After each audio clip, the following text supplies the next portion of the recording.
Excellence, Monsieur le Président de la Transition, chef de l'État, chef suprême des armées, c'est pour moi un immense honneur de prendre la parole devant vous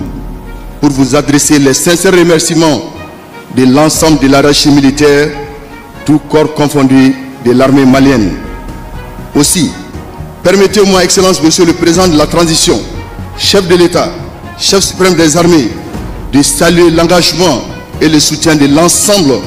des forces vives de la nation en faveur de la transition, aux forces de défense et de sécurité de notre pays qui, depuis un certain temps, sont engagés dans de vastes opérations pour la restauration de l'intégrité du territoire national, la sécurisation des personnes et des biens. Excellence, Monsieur le Président de la Transition, chef de l'État, chef suprême des armées, cette vision patriotique, je le rappelle, bénéficie de l'adhésion massive et indéfectible du peuple souverain du Mali, traduisant ainsi la détermination de tout un peuple à écrire une nouvelle page de son histoire. Au lendemain des événements de la rectification et de la transition, notre pays s'est engagé dans un vaste processus de refondation nationale. Ce diagnostic transversal a permis de repenser de fond en comble tous les domaines intéressants la terre sahélienne du Mali. Cet élan légitime et souverainiste impulsé par les plus hautes autorités a permis de raffermir haut et fort l'indépendance de notre pays à travers le respect de la souveraineté du Mali, le respect des choix stratégiques opérés par le Mali, la défense des intérêts du peuple malien dans les prises de décision. Excellence, Monsieur le Président de la Transition, chef de l'État, chef suprême des armées, la montée en puissance de notre armée, due aux nouvelles acquisitions modernes et l'effectif des forces exige une nouvelle réorganisation de notre outil de défense et le renforcement de la chaîne de commandement. La refondation de notre appareil de défense est à l'origine du respect et la considération dont jouit notre pays dans la sous-région et dans toute l'Afrique. Porter les galons du général est une grosse responsabilité. Il s'agit pour le général de division Sangaré d'incarner et de cristalliser sa personne pour répondre aux aspirations des peuples maliens, au-delà des peuples de la Confédération des États du Sahel. En réponse aux multiples facettes de l'évolution du contexte géopolitique de la sous-région, marqué par l'échec de nombreux complots de déstabilisation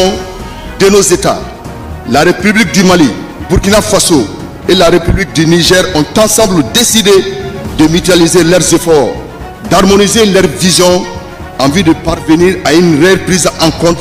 des préoccupations de leurs peuples respectifs. Acteur incontournable de la redéfinition de nos destins communs, Monsieur le Président de la Transition, chef de l'État, chef suprême des armées,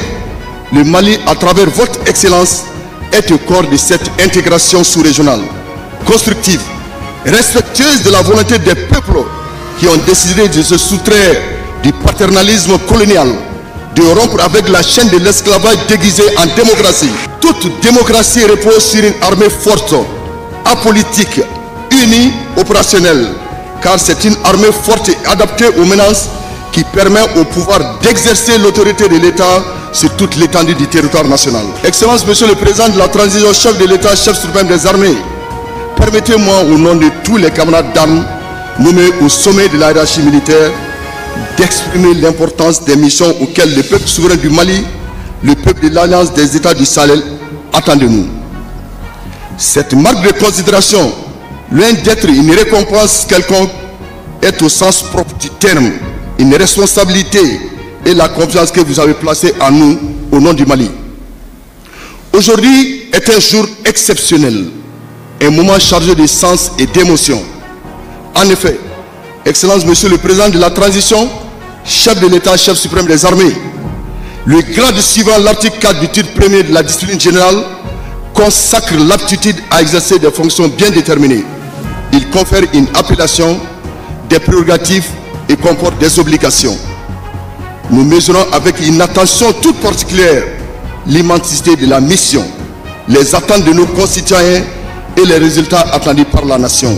Les généraux promus sont issus de l'armée de terre, l'armée de l'air, de la garde nationale et de la gendarmerie nationale. Le poids de ces généraux sera reconnu dans l'État, leur rôle dans la nation et l'importance de leur position dans la société. Tous inspirants, stratèges avisés, rigoureux, ils ont le profil parfait de faire face aux menaces présentes et futures.